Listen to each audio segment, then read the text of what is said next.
ভারতের পশ্চিমবঙ্গের কলকাতায় নৃশংস হত্যাকাণ্ডের শিকার ঝিনাইদহ ৪ আসনের সংসদ সদস্য আনোয়ারুল আজিম আনার হত্যা মামলার পরবর্তী শুনানি ১৩ সেপ্টেম্বর ধার্য করেছেন পশ্চিমবঙ্গের বারাসাত আদালত। শুক্রবার কসাই জিহাদকে আদালতে তোলা হলেও অসুস্থতার কারণে এদিন সিয়ামকে আদালতে পেশ করা হয়নি। পরবর্তী শুনানির দিন দুজনকেই একসাথে তোলা হবে আদালতে।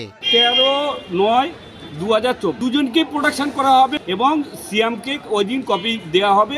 এর আগে গত ১৬ই আগস্ট মোট ১০১ জন সাক্ষী ও সাক্ষ্য প্রমাণের ভিত্তিতে ২৬৩ পৃষ্ঠার প্রথম চার্জশিট আদালতে জমা দিয়েছিল পশ্চিমবঙ্গ পুলিশের গোয়েন্দা বিভাগ সিআইডি। চার্জশিটে রয়েছে জিহাদ হাওলাদার ও সিয়ামের নাম, তবে হত্যাকাণ্ডের কারণ সম্পর্কে চার্জশিটে কিছু বলা হয়নি। জিহাদ হাওলাদার এবং মোহাম্মদ সিয়াম দুজনকে অ্যারেস্ট করার পরে উইদিন 90 ডেজ সিআইডি চার্জশিট দিয়েছে এবং চার্জশিট দিয়েছে ২৬৩ পেজের মোট চার্জশিট দিয়েছে।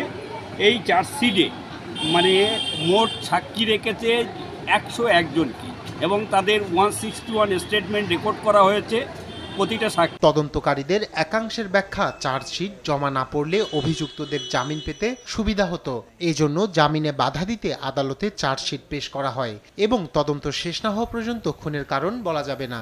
এছাড়া এই মামলায় মূল অভিযুক্তকে এখনো জেরা করা যায়নি বলেও জানায় সিআইডি। যদি উইদিন টাইম যদি চার্জশিট না দেওয়া হয় তাহলে আসামিরা তাদের লিবার্টি থাকে, তাদের ফান্ডামেন্টাল রাইট আছে, তারা হয়তো বেল পেয়ে যেতে পারে। চার্জশিট অনুযায়ী দুজনকেই ভারতীয় দণ্ডবিধি ৩৬৪, ৩০২, ২০১ এবং ১২০-এর বি ও ৩৪ এই ধারাগুলোই মামলা দেওয়া হয়েছে। প্রত্যেকটাই জামিন অযোগ্য ধারা। এই ধরনের মামলায় সর্বোচ্চ রায় হিসেবে বিচারক দিতে পারেন আমৃত্যু, যাবজ্জীবন বা মৃত্যুদণ্ড।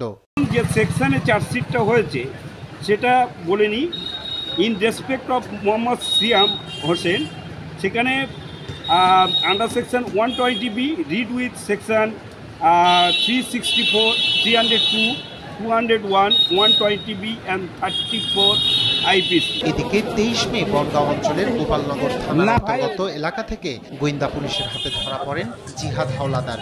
অপরদিকে গত ৭ জুন বাংলাদেশের সীমান্তবর্তী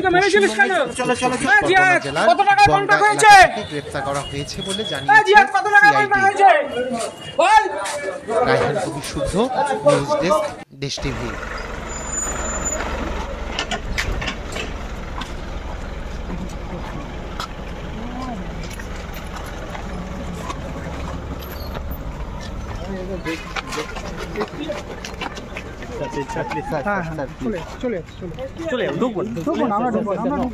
ঢুকবো না স্যার।